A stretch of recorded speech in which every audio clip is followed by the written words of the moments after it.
me sers, s'il te plaît. Voilà, merci. Bon, ah non, on va attendre. On va d'abord parler de Dozac. Oh bah oui, 5e cru classé de Margaux, ce fameux classement qui sous sa bannière a réuni des propriétés prestigieuses. Ouais, Margaux, c'est une grande appellation avec plusieurs communes. Ça, c'est pas fait en un seul Saint-Julien jour. ou, Il y a au moins 3-4 communes. Et ça, c'est la partie la plus au sud, la Barde. Quand on vient de Bordeaux, c'est la première par laquelle on entre dans l'appellation Margaux. Très vite, si on prend les petites routes, on arrive sur le plateau où il y a Dozac, Siran et une partie de Giscourt. Et puis ensuite, quand on continue, on ira en direction alors, de si on veut connaître ce que c'est que ces terroirs de fine grave, comme on dit, c'est vraiment archétypique, là. Absolument.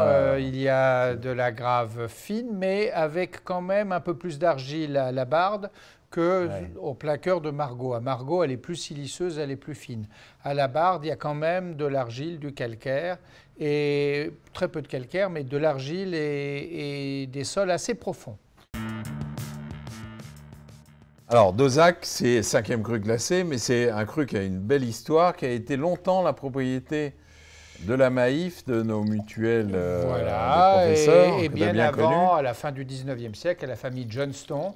Et c'est à Dozac qu'on a fait les premiers essais de bouillie bordelaise qui a sauvé le vignoble bourguignon. Le vignoble bordelais, pardon, et les bourguignons et les vignobles du reste du monde contre le mildiou, l'oïdium. Voilà, c'est cette poudre bleue. La bouillie dite bordelaise. Voilà.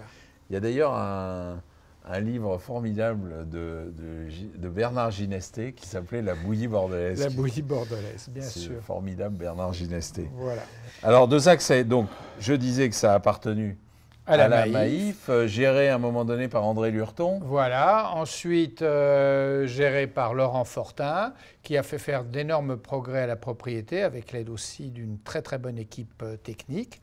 Et puis maintenant, Christian Rouleau a acheté la propriété et veut continuer, et même continuer à améliorer. Oui, c'est majoritairement Cabernet Sauvignon à 70%. Et surtout, je vous l'ai dit, le terroir est un terroir qui va vers Saint-Julien. Ce sont donc des Margaux plus masculins que les Margaux du cœur de l'appellation Margaux. Ce sont des vins qui ont de la mâche et qui ont une certaine profondeur. Ce qui impressionne précisément, c'est ça. C'est cette énergie, cette force qui va. Et on se dit, là, vraiment, c'est un vin qui est parti pour c'est Cabernet Sauvignon, c'est un vrai très beau Cabernet Sauvignon. Mais avec des raisins mûrs et avec une vinification et un élevage très, très travaillé et très pointu.